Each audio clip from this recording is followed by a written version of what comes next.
ह चंदा कटतन जे दुर्गा पूजा के केहू नहीं खे के बा केहू नहीं खे।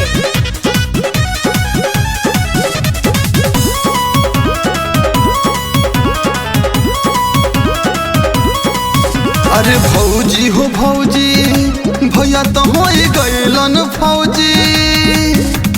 भौजी हो भौजी भैया तो हो गइलन फौजी। दे दो चंदा पान 151 हो भौजी हो भौजी भैया तो हो गइलन फौजी। दे दो चंदा पान 151 हो भौजी हो भौजी। अरे तनी बैठे तो खटियावा पर।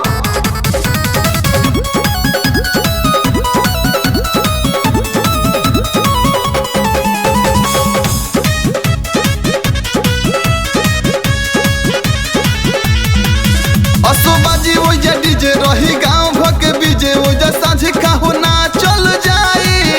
अपन सास ससुर लेके ताला घरावा के देखे देखे अइहा भौजी मा जाई। तनी बोलो सरे जयकारा बोलो सन। असोबाजी ओइजा डीजे रही गांव भके बीजे अस साझे काहो ना चल जाई। अपन सास ससुर लेके ताला घरावा के देखे देखे अइहा भौजी मा जाई।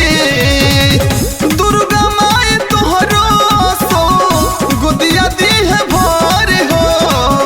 दुर्गा माई तोहरो सो गोदिया दी है भोर हो।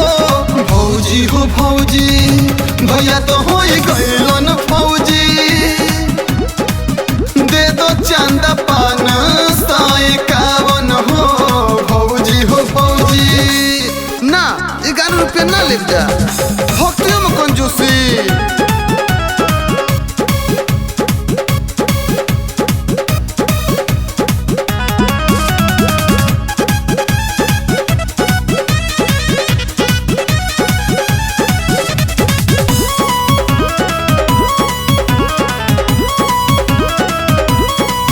कृपा माई जी के होई तोहर किस्मत ना रोई। खुश रही तोहर सब परिवार हो। खाली पूजावा के लेके सभे आवे माथा टेके। अजय अखिलेश जाने ला जवार हो। भौजी सुन लो कृपा माई जी के होई कबो किस्मत ना रोई। खुश रहे तोहर सब परिवार हो। खाली पूजावा के लेके सभे आवे माथा टेके। अजय अखिलेश जाने ला जवार हो। मनोज राज के वही जा बाजी भजन हो। मनोज राज के वही जा बाजी भजन हो।